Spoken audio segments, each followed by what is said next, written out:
یہ اولاد اللہ کی دین ہے، وگرنہ وہ خود پہلے تو تھے، میاں بیوی موجود تھے، سب کچھ تھے، لیکن 22 سال نہیں ہوئے. تو یہ سمجھ آ جائے کہ مجھے اللہ نے پیدا کیا ہے، میں خود نہیں آیا.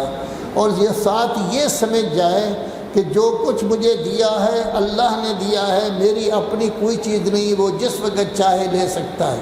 اگر یہ سمجھ جائے کہ میں نے مرنا بھی ہے اور اس کے لیے ٹائم معین نہیں کہ 70 سال کے بعد ہی میری موت ہوگی تاکہ میں جو مرضی ہے 70 سال تک کرتا رہوں، نہیں، 60 سال کی بھی ہو سکتی ہے.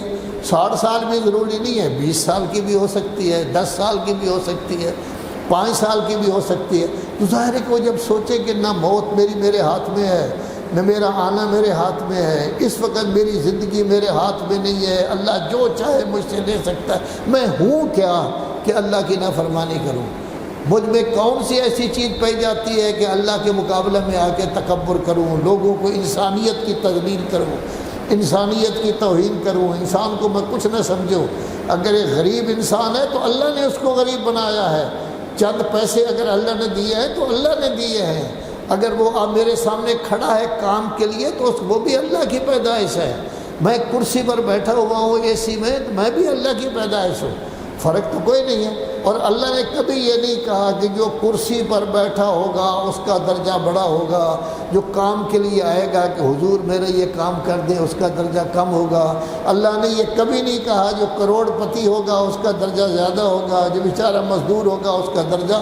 اللہ نے تو ایک ہی معیار معین کیا ہے کہ اللہ والا کون ہے، اللہ کے ساتھ زیادہ تعلق کس کا ہے، اللہ کا مقرب کون ہے، اللہ کی بات ماننے والا زیادہ کون ہے. ان اکرمکم عند اللہ اتقاکم، کہ اللہ کے نزدیک یقینی بات ہے کہ مکرم معظم وہی انسان ہوگا جو زیادہ سے زیادہ اللہ کی بات پر عمل پیرا ہوگا، جس کو آپ کہتے ہیں متقی پرہیزگار.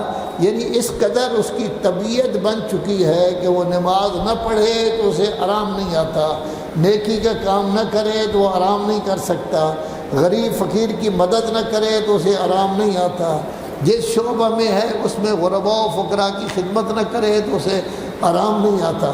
ظاہر ہے کہ جب یہ انسان کے ذہن میں آ جائے گا میرا کچھ بھی نہیں ہے، کچھ بھی نہیں ہے، اور اللہ تبارک و تعالیٰ دیتے ہی ہے. آج میں ایک جگہ پڑھ رہا تھا، اس میں آیا ہے کہ کوئی عورت مرد جا رہے تھے، انہوں نے سیب خریدے ہیں، اور سیب بھی گولڈن قسم کے سیب بڑے اچھے. وہ موٹر سائیکل پر جا رہے تھے، ایک سیب گر گیا ہے، ان کے پیچھے ایک صحافی جا رہے تھے. پھر انہوں نے کہا یہ سیب گر گیا ہے، اب یہ گاڑیاں آ رہی ہیں، سیب جو ہے وہ چکناچور ہو جائے گا، اس میں پڑ جائے گا. یہ ٹائم نہیں ہے کہ کوئی آدمی اپنی گاڑی یا رکشہ یا اپنا موٹر سائیکل روک کر لے سکے، کیونکہ زیادہ تر شلوغ تھا.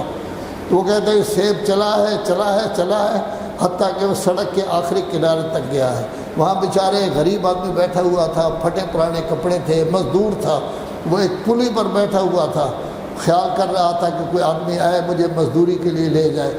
وہ سیب سیدھا اس کے پاس چلا گیا ہے. اس نے اس سیب کو اٹھایا ہے، اپنے میلے کچیلے کپڑوں سے ان کو ذرا صاف کیا ہے، دھونے کی جگہ تو نہیں تھی. اس کے بعد اس نے کھانا شروع کر دیا اور بڑا خوش ہے. یہ صحافی کہتا ہے میں موٹر سائیکل سے اترا، اس کے بعد گیا، کہنے لگا کہ یہ سیب آپ کو کیسے اچھا لگا ہے؟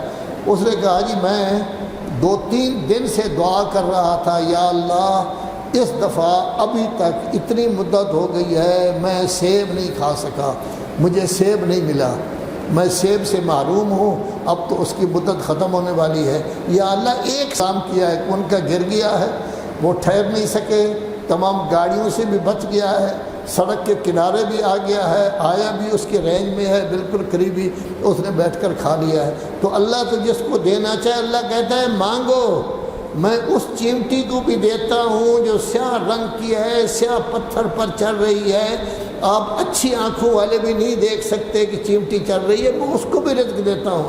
وَمَا مِن دَابَّةٍ فِي الْأَرْضِ إِلَّا عَلَى اللَّهِ رِزْقُهَا، زمین پر چلنے والی کوئی چیز نہیں ہے، انسان ہو، چیمٹی ہو، ہاتھی ہو، سب کو میں رزق دینے والوں. تو سب کچھ تو اللہ کے ہاتھ میں، ہمارے ہاتھ میں ہے نہیں. جب ہے نہیں تو حسد کیوں، تکبر کیوں، یہ خرابیاں کیوں؟ تو جب انسان یہ خیال کرے گا کہ میری پیدائش، میری موت میرے ہاتھ میں نہیں ہے، میں چند دنوں کا مہمان ہوں، جو کچھ میرے پاس ہے اللہ کا دیا ہوا ہے، وہ کبھی تکبر بھی نہیں کرے گا، طول عمل بھی نہیں ہوگی۔